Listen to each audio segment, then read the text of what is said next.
Көне заманнан келе жатқан жетеген аспабымыз көп шекті шертпелі қазақ халқының музыкалық аспаптарының тобына жататын аспап. Кезінде жетеген, чатхан, чадаған деген аспап бұл негізі түркі тілдес елдеріне ортақ музыкалық аспап болып саналады. Жетеген Хакас елінде, чатхан, Алтай елінде, сонымен қатар Тыва, Моңғол елдеріне кездесетін көпшекті шертпелі музыкалық аспап. Көне заманнан бастау алатын бұл музыкалық аспап қазіргі таңда көптеген өзгерістерге ұшырап, қазіргі заманда заманауи жаңа жетеген болып табылады. Кезінде этнограф, музыка зерттеуші Болат Сарыбаев осы жетегенді қазіргі этнографиялық фольклорлық ансамбльдерге қосқан еді. Жетеген аңызына келетін болсақ, бұл көне заманнан келе жатқан жалпы түркілтес елдерге ортақ бір аңыз. Соны айтып кетсем, бір ертеде бір шал болыпты, сол кісінің 7 ұлы болған екен. Сол 7 ұлы бір қыстауда, қиын кезде, жұт кезінде 7 ұлыда бірінің артынан бірі қайтыс болады екен. Әр ұлына арнап бір шек тағып, ол кісі осы жетеген деген аспапты дүниеге келеді екен. Жалпы бұл аңыз түркі тілдес елдерге ортақ аңыз болып табылады. Сонымен қатар тағы да бір чатхан жайында, яғни Хакас елінің жетегені жайында тағы бір аңыз кездеседі. Ол жерде жетегенді жалпы 7 қарақшымен салыстырады екен. Жаңағы 7 құдай болған екен, 7 қарақшы сон сүйікті аспабы жетеген деген чатхан, яғни деген аспап дүниеге келеді екен. Қазақ елінде жетеген 7 шектен тағылып, яғни кезіндегі аттың қылынан шек жасалып, оның тиегі жаңағы асықтан қойылады екен. Қазіргі замандағы жетегендер шектерде алуан түрлі 23-24 шекке дейін жетеді. Содан тиегі негізінен қазір ағаштан қойылып жасалады екен. Қазіргі таңда заманауи жаңа технологиямен жабдықтандырылған, шегі көбейтілген, жалпы дыбыс қатары да ұлғайып, диапазоны ұлғайып, қазіргі заман жетегені мүлдем өзгеше.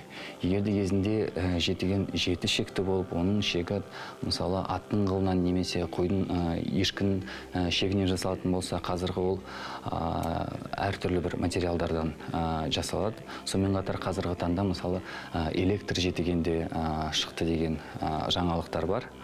Бұл әрине қуантатын жағдай, өйткені музыкалық аспап бір жерде тұрып қалмай, әрі қарай үнемі заманмен бірге дамып отырады. Хакас елінде де кездеседі, жаңағы Тыва елінде де, Алтай, Моңғол елдерінде де, Кәріс, Қытай елдерінде де кездесетін аспап. Яғни қай жерде бұл аспап ең бірінші пайда болды деген сұраққа бүгінгі күні әлі жауап жоқ.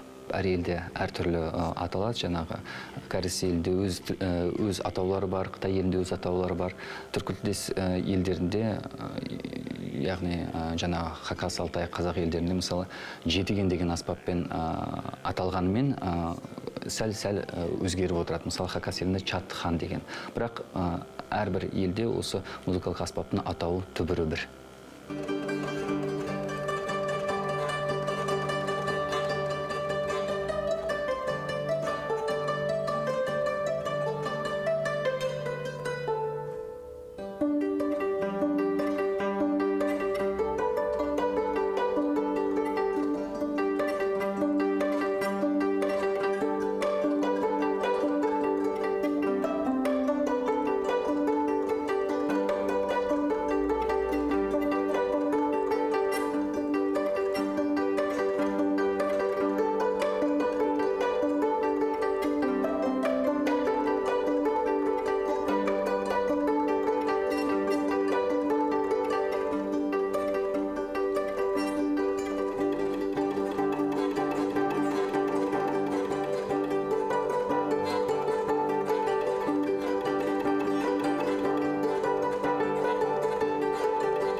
Көне заманнан келе жатқан көмемен қайлау, көмемен ән айту, немесе күркіреме деген аттармен кеңінен тараған түркі тілдес елдерге ортақ эпикалық жанрды насихаттайтын көмемен ән айту үлгісі қазіргі таңда Қазақстанда да кездесіп жатыр. Негізінен түркі тілдес елдерге ортақ көмемен ән айту Қазақстанның Қызылорда, яғни Сыр өңірі, сонау шығыс Қазақстан өңірлерінде сақталған дәстүр. Көмемен ән айту үлгісі жаңағы Сыр өңірінде, яғни Қызылорда, шығыс Қазақстан өңірлерінде сақталған дәстүр. Көмемен ән айту дәстүрі ең алғаш рет бұл әрине бақсылардың жаңағы ырымдарында қолданатын ән айту үлгісі болып табылған.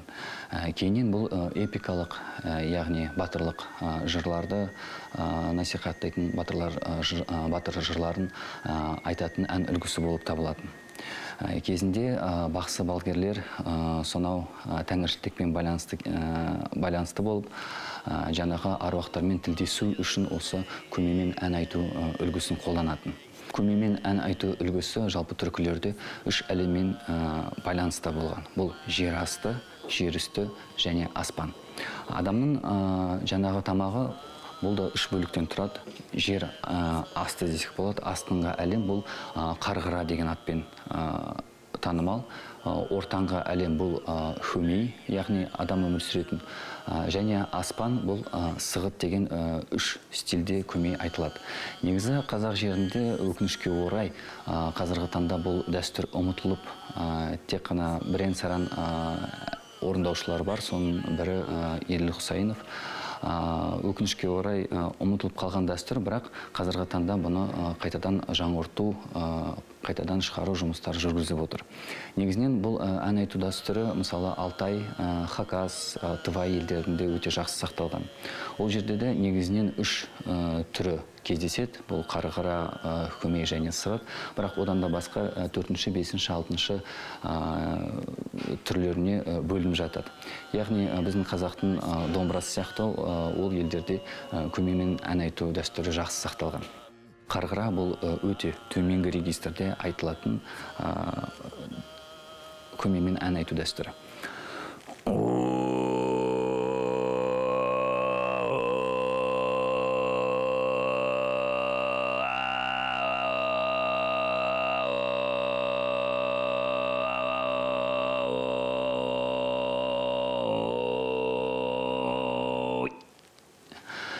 Яғни бұл дәстүр көбіне бақсы балгерлердің рәсімдеріне қолданатын. Енді ортаңғы әлем бұл хөмей. Хөмейдің екінші түрі.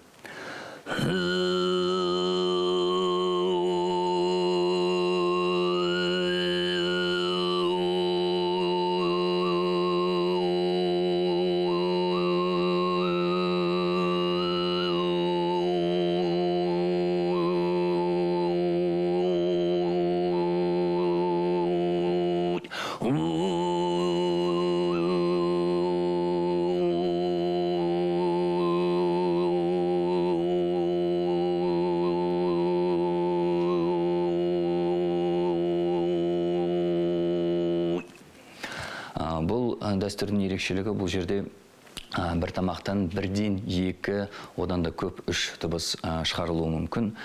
Бұл жаңағы сыбызғыда сияқты бір бурдон дыбысы, яғни хөмей. Сонымен қатар өзінің әуені ысқырық ретінде жүріп отырады. Бұл дәстүр кейінен эпикалық жаңағы батырлар жырларын орындау үшін қолданатын. Сонымен қатар үшінші жаңағы түріміз бұл сығыт, яғни ысқырық.